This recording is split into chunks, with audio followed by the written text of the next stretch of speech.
కార్తీక మాసం నెల రోజులు వేకువజామునే నిద్రలేచి కార్తీక స్నానాలు ఆచరిస్తారు. అనంతరం చెరువులు, నదుల్లో దీపాలు విడిచిపెడతారు. ఇంతకీ దీపాలు నీటిలో ఎందుకు వదిలిపెడతారు? నిత్య దీపారాధన చేసేవారు కొందరు, ఏడాది మొత్తం కాకపోయినా కనీసం కార్తీక మాసం నెల రోజులు నియమాలు పాటించేవారు మరికొందరు.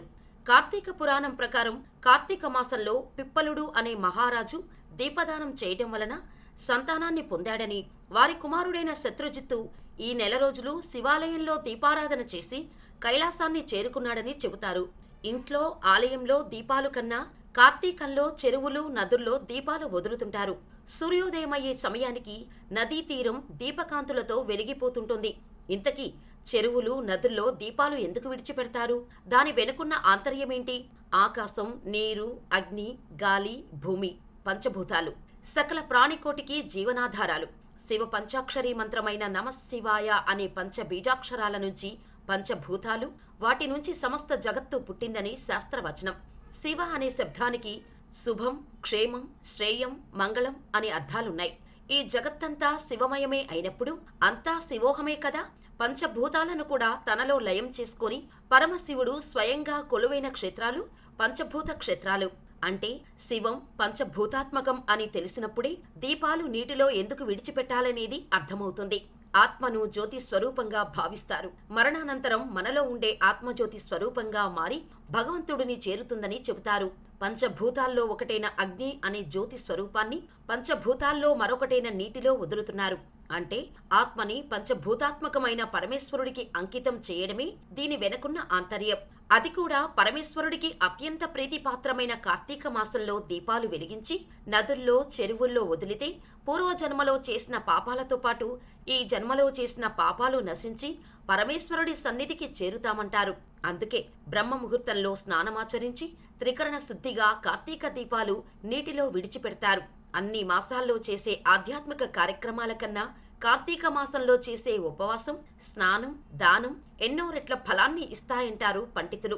శ్రీ మహావిష్ణువును తులసి దళాలు, కమలం, జాజి, అవిసె పువ్వు, గరిక, దర్భలతో, శివుణ్ణి బిల్వదళాలు, జిల్లేడు పూలతో అర్చిస్తే వారికి ఉత్తమ గతులు కలుగుతాయంటారు.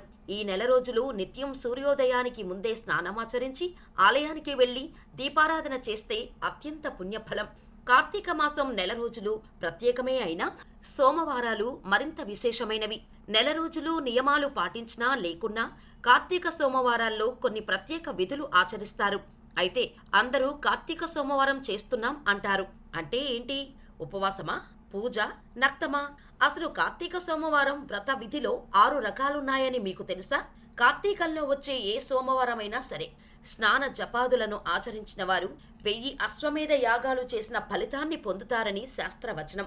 ఈ సోమవార వ్రత విధి 6 రకాలు. ఉపవాసము.